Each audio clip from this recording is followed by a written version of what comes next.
So let's talk about conditional probability.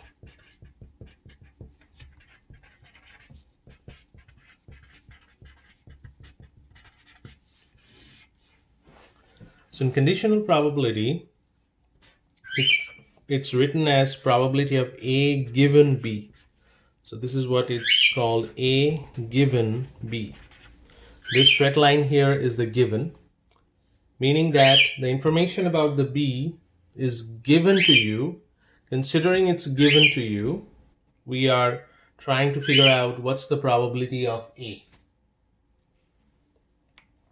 And what's the formula for that? Probability of A intersection B divided by probability of B.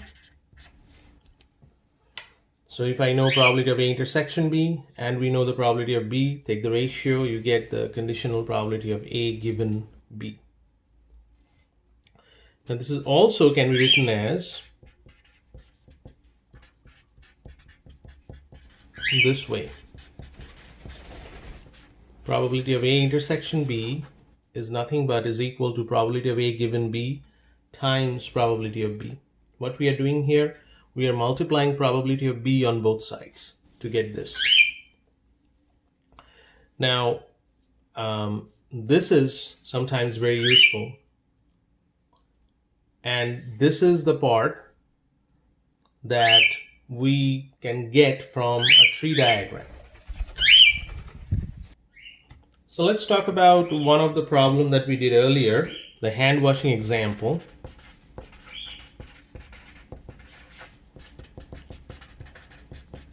And let's see where are those conditional probabilities.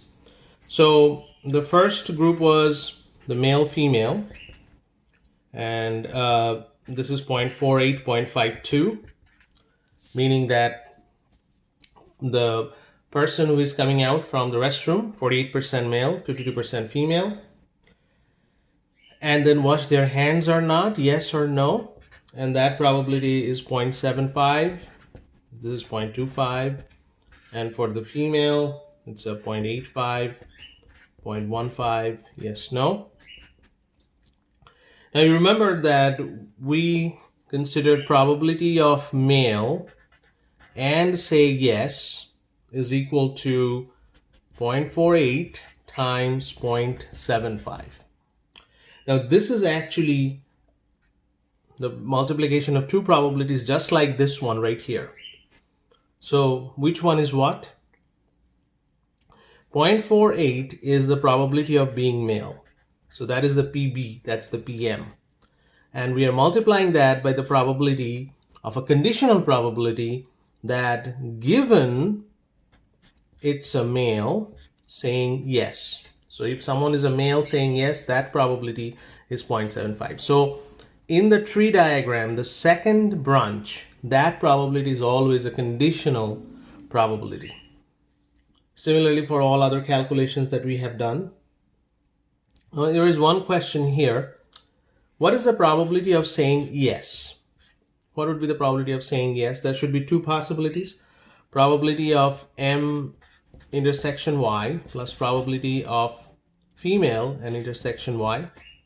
Now this is actually the combination of two conditional probabilities, just like this one. So the first one will be probability of Y given M, probability of M, plus probability of Y given F, probability of F, times probability of F. So I'm just rewriting these two as like this, and then it can be easily understandable. What are these individual probabilities? 0.75 times 0.48 plus this probability will be 0.85 times 0.52. So in a tree diagram, the second probability is always a conditional probability.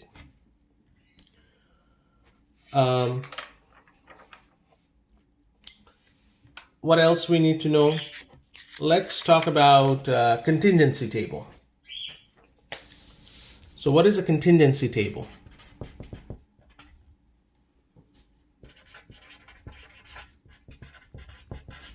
The contingency table are of different types.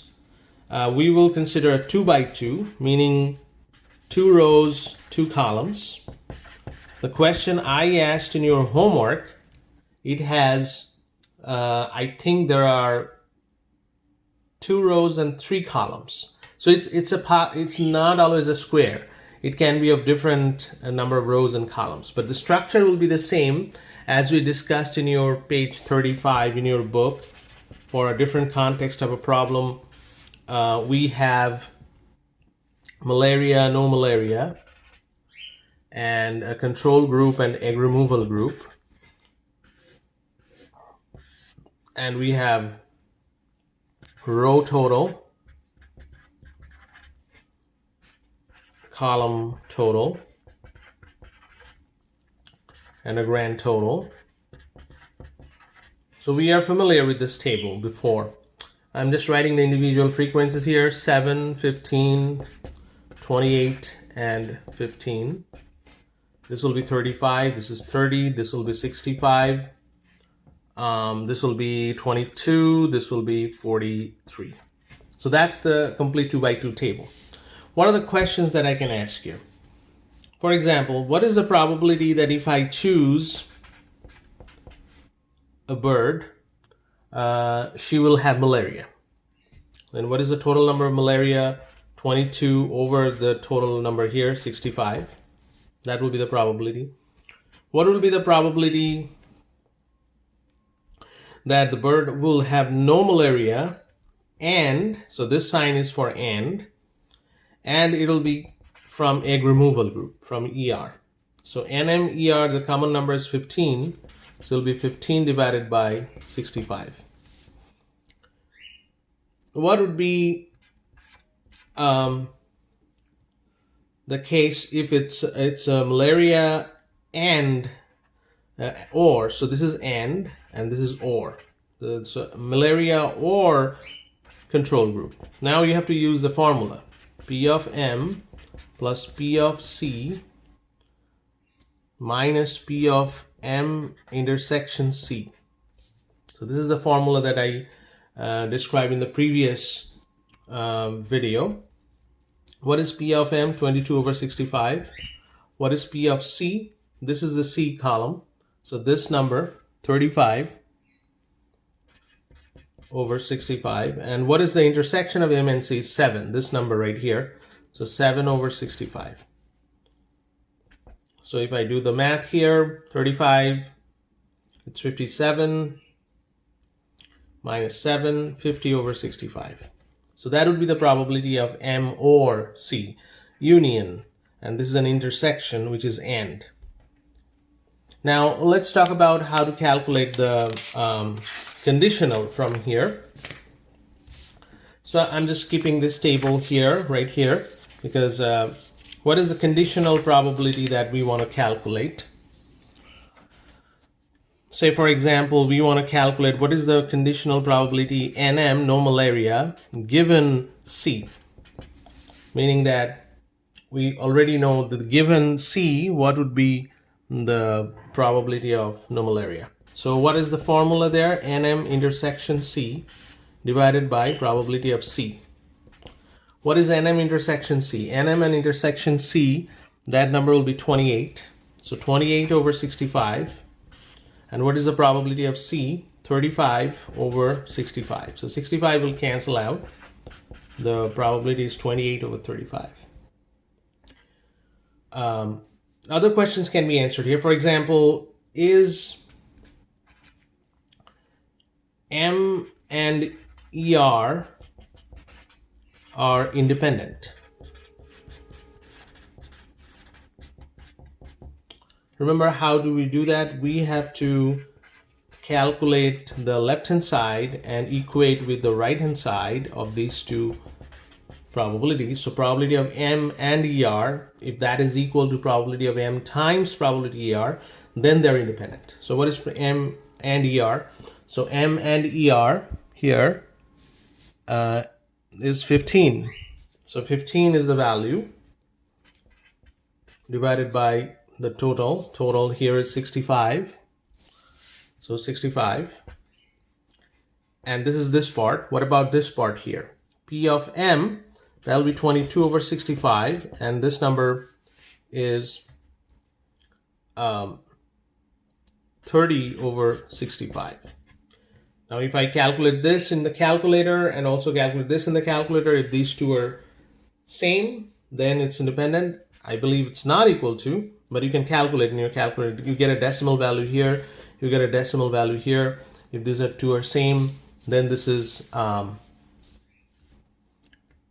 independent. But I believe it's not, because they're not same, they're not equal to. Again, is say for example, NM and C are mutually exclusive. Are they mutually exclusive? How do I know? If NM intersection C is 0, then it is. But here, NM and intersection C, if I go back to this table right here, NM and C intersection is 28. There is a number there. So this is not equal to 0. This is actually 28 over 65. So it is not independent. It is not independent. So these are the kind of questions that you can answer from a contingency table like this, and that's exactly what I asked in your